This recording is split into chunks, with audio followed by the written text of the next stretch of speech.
This recent review, noting that vegan diets, in part because they tend to be naturally low in methionine, may prove to be a useful nutritional strategy in cancer growth control, also looked at methionine restriction and lifespan extension.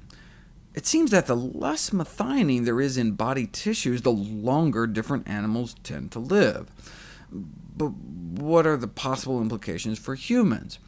I've talked before about the free radical theory of aging, this concept that aging can be thought of as the oxidation of our bodies, just like rust is the oxidation of metal. And methionine is thought to have a pro-oxidant effect. So the thinking is that lower methionine intake leads to less free radical production, the so-called reactive oxygen species, which slows the rate of DNA damage, which then would slow the rate of DNA mutation, slowing the rate of aging and disease, thereby potentially increasing our lifespan. There are three ways to lower methionine intake. Caloric restriction, they call it dietary restriction here, meaning like you cut your intake of food in half, for example, only eating every other day. That would lower your methionine intake. Or because methionine is found concentrated in certain proteins, you could practice protein restriction across the board, eating a relatively protein-deficient diet. Or the third option is to eat enough food, eat enough protein, but just eat plant proteins because they are relatively low in methionine.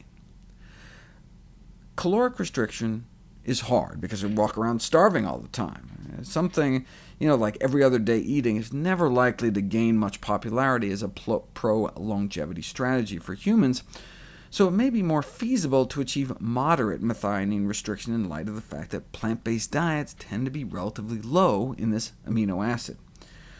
As we've seen, plant products tend to be lower in methionine than animal products. Yes, protein restriction across the board can be performed to avoid the hunger of caloric restriction, but again, methionine restriction could also be performed emphasizing low methionine, high-quality vegetable sources of protein. Among foods containing plant proteins, legumes are especially rich in essential amino acids, offering excellent substitutes for proteins of animal origin. The fact that beans have comparatively low methionine has been classically considered a disadvantage.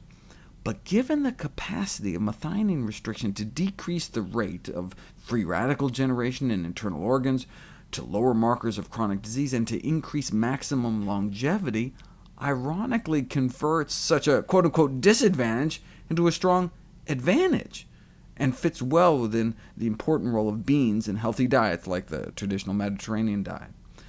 Interestingly, soy protein is also especially poor in methionine, and it's widely considered that soy-containing foods have healthy effects in human beings. Now, on a population level, folks could benefit from just lowering their protein intake, period. The mean intake of proteins, and thus methionine, of Western human populations is much higher than needed. Therefore, decreasing such levels has a great potential to lower tissue oxidative stress and to increase healthy lifespan in humans while avoiding the possible undesirable effects of caloric restriction. We're eating twice as much protein as we need, so first thing we can recommend is just decreasing the intake of protein. Has a large potential to bring about health benefits. But then we can lower methionine even further eating a plant-based diet. The reason plant-based diets are so protective is not known. Yes, vegetables contain thousands of phytochemicals, but separately investigating their possible protective roles would be an impossible task. The idea that the protective effect is not due to any of the individual plant food components, but to a synergistic combined effect, is gaining acceptance. However, based on the relationship of excess dietary methionine with toxicity to major vital organs, and its likely mechanism of action through increase in free radical generation, the possibility exists that the protective effects of plant-based diets can be due, at least in part, to their lower methionine content.